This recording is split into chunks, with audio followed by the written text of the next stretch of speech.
신앙의 자존감에 대해서 서로 이야기하려고 합니다. 요즘 들어 자주 듣는 말 가운데 하나가 자존감입니다. 저 사람은 자존감이 높아서 좋아. 저 사람은 자존감이 낮아서 문제야. 툭 하면 삐쳐, 울어. 여러분 맞습니다. 자존감은 참 중요합니다. 자존감이 낮으면 남의 평가에 예민하게 되고 혹시 내쳐지지 않을까 두려운 생각이 듭니다. 남에 대한 배려는 생각조차 힘들고 자신에 관한 생각이 빠져서 살게 됩니다. 어느 책에 보니까 자존감이 높은 사람의 10가지 특징이 나와 있었습니다. 자존감이 높은 사람은 남에게 쉽게 의존하지 않는다. 실수를 두려워하지 않고 실수를 통해서 배우고 성장한다. 거절을 무서워하지 않고 거절당해도 상처받지 않는다.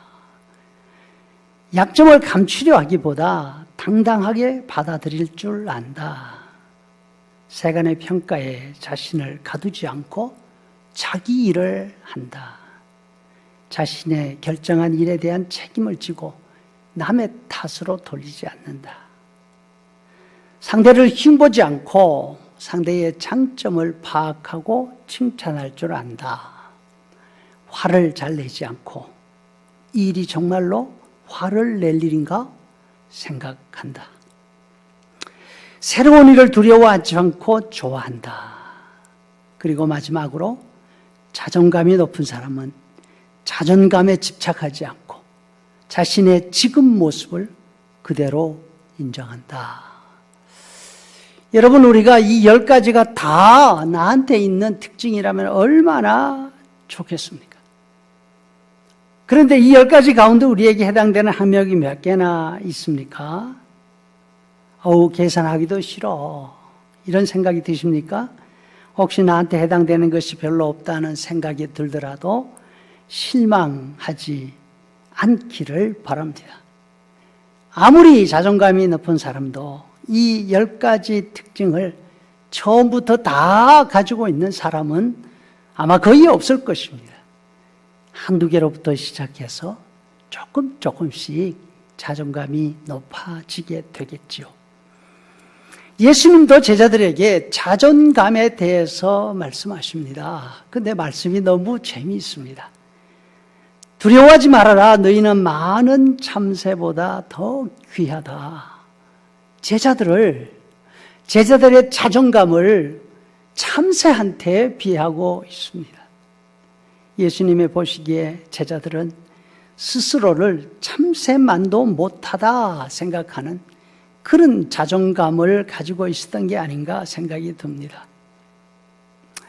좀 이해가 잘 안 됩니다. 예수님의 제자들은 특별한 사람들이었습니다. 예수님을 만나기 이전부터 하나님 나라에 대한 열정을 가지고 있었습니다. 메시아를 찾는 사람들이었습니다.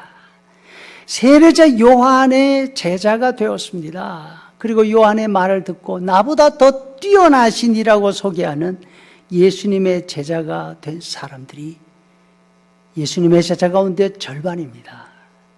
그리고 그들 가운데는 당시 가장 과격하게 메시아를 기다리던 열심당원들도 있었다 하지 않습니까? 이 정도면 당시 사람들과 비교해서 자기 확신이 아주 강한 사람이 아닌가 생각이 듭니다. 다시 말해서 자존감이 확실하지 않았을까? 무엇보다도 자신들이 따라다니는 그분이 말이에요. 예수님이 온 세상을 뜨들썩하게 만드는 유명 인사이지 않습니까? 그분이 자신들을 뽑아주시고 사도라고 해주셨잖아요. 그럼에도 불구하고 예수님 보시기에 그들은 참새만도 못한 자존감을 가지고 있었습니다.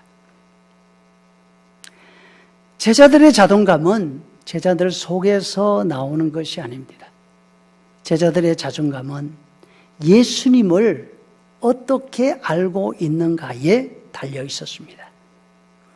예수님에 대한 확신이 없을 때는 제자들의 자존감이 참새보다 낮았습니다. 여러분, 우리의 자존감도 마찬가지입니다. 예수님을 믿는 우리들은 예수님에 대한 생각이 우리의 자존감을 좌우합니다. 이처럼 예수님이 염려할 정도의 자존감을 가지고 있던 제자들이 바뀝니다. 자신들이 예수님을 믿는 사람, 예수님의 제자들인 사실을 담대하게 드러내고 선포하게 됩니다. 유대 제자들이 위협합니다. 제자들을 감옥에 가둡니다. 매질을 합니다. 그럼에도 불구하고 만신창이 된 몸을 가지고 감옥에서 나오자마자 다시 성전마당으로 가서 예수님을 증거했다 하지 않습니까? 제자들 자신이 바뀐 것이 아니라 예수님을 확실하게 이제는 알았기 때문입니다. 예수님이 십자가를 지시기 전 제자들은 예수님을 통해서 장차 얻을 것에 대한 관심이 집중되어 있었습니다. 예수님의 명성이 높아지고 사람들이 예수님께 몰려들 때 제자들은 예수님의 명성과 예수님 능력 때문에 어깨가 으쓱해졌을 것입니다. 예수님이 메시아시니까 예수님의 세상이 곧 오게 될 텐데 그러면 우리는 어느 자리에 올라가 있을까? 그 기대로 마음이 부풀어 있었습니다. 그런데 예수님이 십자가에 처형되었을 때 그 자부심도 그 희망도 다 사라져 버렸습니다. 예수님을 통해서 앞으로 얻을 것이 하나도 남아있지 않았습니다. 그러나 예수님이 부활 승천하신 후 성령님을 통해서 예수님을 바로 알게 되었습니다. 이제는 예수님을 통해서 얻을 수 있는 것은 하나도 남아있지 않았습니다. 그러나 예수님을 통해서 이미 얻은 것이 무엇인지 저들은 드디어 깨닫게 되었습니다. 과거에는 예수님 곁에 있다는 것이 출세의 지름길이라 생각했습니다. 그러나 이제는 예수님 곁에 있고 예수님의 제자가 되었다는 그 자체가 감당할 수 없는 영광이고 은혜라는 사실을 제자들이 깨달았습니다. 이미 얻은 것이 너무나 많습니다. 지금 가지고 있는 모든 것을 다 잃는다 하더라도 억울할 게 없습니다. 제자들의 자존감에 영향 미칠 게 아무것도 없습니다. 왜냐하면 이미 받은 은혜에 대한 감사로 저들의 자존감이 최고에 있었기 때문에 그렇죠.